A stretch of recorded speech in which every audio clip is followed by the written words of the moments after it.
आज हम पढ़ेंगे संधि। और संधि समझने के लिए सबसे पहले हम कुछ शब्दों को देखेंगे, जैसे कि पुस्तकालय। पुस्तकालय दो शब्दों के मेल से बना है, पुस्तक धन आलय। इसमें पुस्तक के अंत में आ, छोटा आ है, धन आलय में बड़ा आ है, और दोनों को मिला दिया तो बड़ा आ हो गया, तो पुस्तकालय हो गया। तो पुस्तक धन आलय बराबर पुस्तकालय। इसी प्रकार एक शब्द और देखें, पराधीनता। जब इसका हम संधि विच्छेद करेंगे, इन शब्दों को अलग अलग करेंगे, तो होगा पर धन आधीनता। तो इसमें भी आ धन आ बराबर हो जाएगा बड़ा आ, ये हो जाएगा पराधीनता। एक और शब्द देखें, सर्वोत्तम। तो सर्व धन उत्तम, तो यहाँ सर्व आ है और ऊ है, जब आ और ऊ मिलते हैं तो ऊ हो जाता है, तो यहाँ होगा सर्वोत्तम। तो इस प्रकार हमने इन तीन शब्दों के माध्यम से देखा कि जब दो ध्वनि आपस में मिलती हैं तो संधि हो जाती है। इस प्रकार हम कह सकते हैं दो वर्ण, जब दो वर्ण मिलते हैं या जब दो वर्ण समीप आते हैं या उन्हें मिला दिया जाता है, तो इन वर्णों के मेल को ही संधि कहते हैं। जैसे धर्म धन अर्थ, इसका हो जाएगा धर्मार्थ।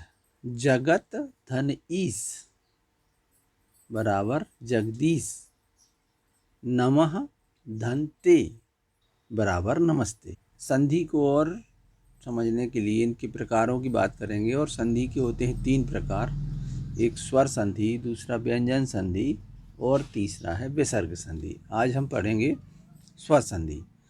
स्वर संधि की परिभाषा है, जब दो निकटतम स्वरों के मेल से जो परिवर्तन होता है उसे स्वर संधि कहते हैं। मेल किनका होगा? स्वरों का ही मेल होगा, और उनके मेल से जो परिवर्तन होगा।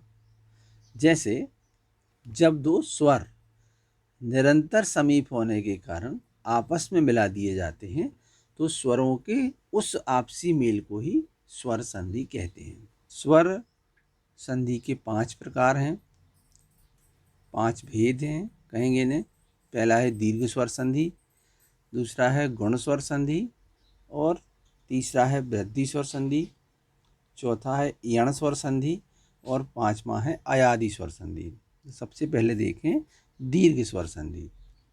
इन सभी संधियों के जो नियम हैं, अगर वो हमें याद रहते हैं तो फिर इनके संधि विच्छेद में कोई दिक्कत नहीं होगी, पहचान में भी दिक्कत नहीं होगी। तो हम पहला नियम देखें दीर्घ स्वर संधि का। छोटा या बड़ा, लघु या दीर्घ, आ ई ऊ के आगे यदि छोटा या बड़ा यानी लघु या दीर्घ स्वर आता है, जैसे आ ई ऊ, दोनों के मिलने पर क्रमशः आ ई ऊ बन जाते हैं। अर्थात आ ई ऊ के साथ यही स्वर आए तो एक दीर्घ हो जाता है। जैसे उदाहरण के लिए देखें, मतानुसार, तो मत धन अनुसार, तो आ धन आ बराबर आ। परम धन आनंद, परम आ, आनंद आ बराबर परमानंद। महात्मा, महा बड़ा आ, धन आत्मा, यहाँ भी बड़ा बराबर महात्मा। इसी प्रकार रवि ई आया और आगे धन इंद्र, तो बड़ी हो गया रविंद्र। ऊ धन ऊ बराबर ऊ, जैसे कि लघु धन उत्तरीय बराबर लघुत्तरीय, बड़ा ऊ हो जाएगा। तो इस प्रकार दो सजाती या समान स्वरों के मेल से स्वरों में जो परिवर्तन होता है उसे दीर्घ स्वर संधि कहते हैं। अन्य उदाहरण देखें, कार्यालय, तो कार्य धन आलय, कार्य आ धन आ बराबर बड़ा आ, तो हिम धन आलय बराबर हिमालय, हिम आ धन आ। परमात्मा, परम धन आत्मा बराबर परमात्मा। विद्यार्थी, विद्या धन अर्थी, तो बड़ा आ और एक छोटा आ बराबर बड़ा हो गया, विद्यार्थी हो गया। दयानंद, दया बड़ा आ धन बड़ा आ बराबर बड़ा, तो दया धन आनंद बराबर दयानंद। सदा धन आनंद बराबर सदानंद, यहाँ भी आ धन आ। ई के उदाहरण देखें। मुनि धन इंद्र, मुनीन्द्र। कवि, ई धन ई, कवि धन इंद्र बराबर कवींद्र।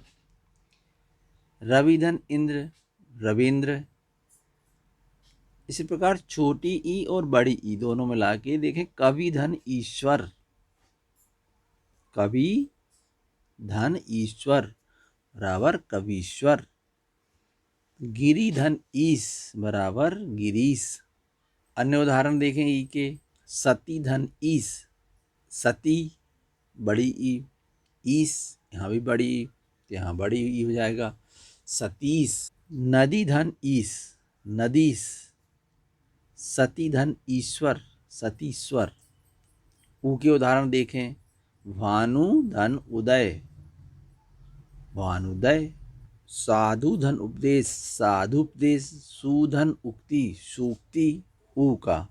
बधु बड़ी ऊ, धन उत्सव, तो हो जाएगा बधूत्सव। स्वर संधि का दूसरा प्रकार गुण स्वर संधि। इसका नियम है यदि आ या आ यानी छोटा आ या बड़ा आ इसके आगे ई या ई आए तो दोनों के मिलने पर ई हो जाता है। दूसरा है इसमें नियम, यदि आ और आ यानी कि छोटे और बड़े आ के आगे यदि ऊ या बड़ा ऊ आए तो दोनों के मिलने पर ओ हो जाता है। और तीसरा नियम है कि यदि आ के आगे रिर आए तो दोनों के मिलने पर अर हो जाता है। इस प्रकार हम कह सकते हैं कि ओ और अर को ही गुण संधि कहते हैं। उदाहरण के लिए देखें। देव धन इंद्र, देव आ धन ई बराबर ए देवेंद्र। फिर महाधन उदय, आ धनु ओ हो जाएगा तो हो जाएगा महोदय। फिर महर्षि, महाधन ऋषि, तो आ धन ऋर बराबर अर महर्षि। इसी प्रकार अन्य उदाहरण। सुर धन इंद्र बराबर सुरेंद्र। रमा धनीश बराबर रमेश। गण धन ईश बराबर गणेश। महाधनिंद्र बराबर महेंद्र। हित धन उपदेश बराबर हितोपदेश। चरण धन उदक बराबर चरणोदक। चरण आ धन उ बराबर ओ चरणोदक। सूर्य आ धन ओ सूर्योदय। इसी प्रकार ऋर में देखें। देव धन ऋषि, देव आ धन ऋर बराबर अर देवर्षि। सप्त आ धन ऋषि तो अर सप्तऋषि। इस प्रकार दूसरा है वृद्धि संधि। इसका नियम है कि यदि आ के आगे ए आई आए तो दोनों मिलकर आई हो जाते हैं। दूसरा नियम है कि आ के आद ओ औ आए तो मिलकर औ हो जाते हैं। तो ए और औ को वृद्धि स्वर संधि कहते हैं। उदाहरण देखें। एक धन एक बराबर एकैक, आई हो गया।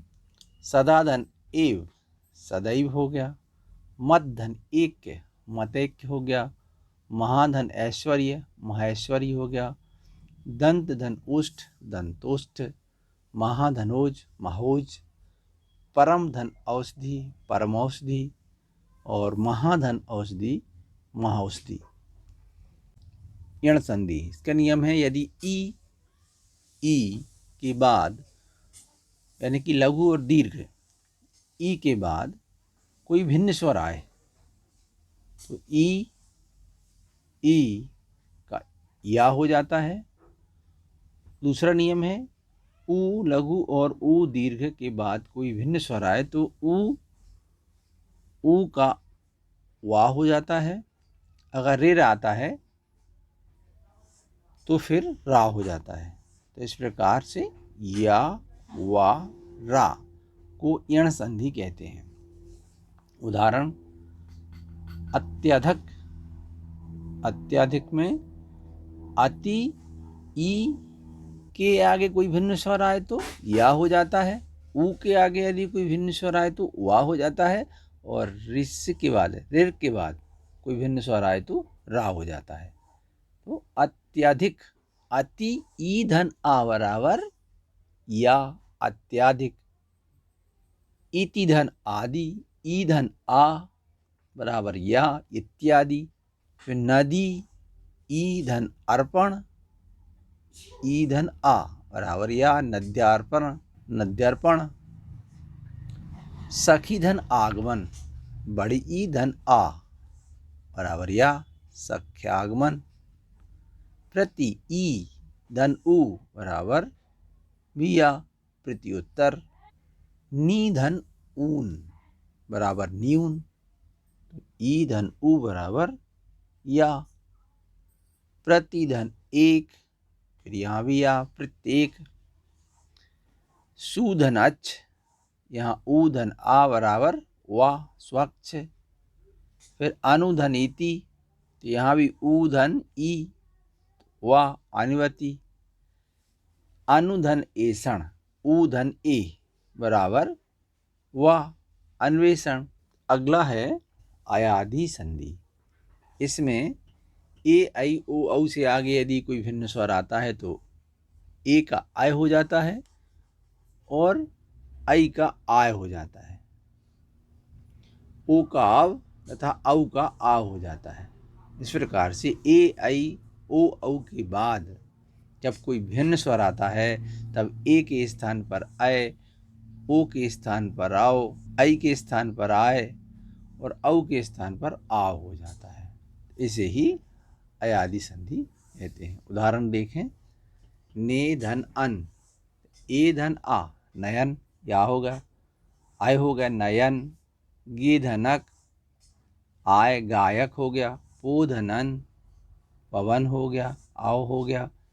पौ धने अन, पौ धन अन पावन, आओ हो गया। नौ धन इक, नाविक, आवी हो गया। और भाऊ धन उक, तो भावुक, तो यहाँ आव हो गया। आव धन उ बराबर भावुक।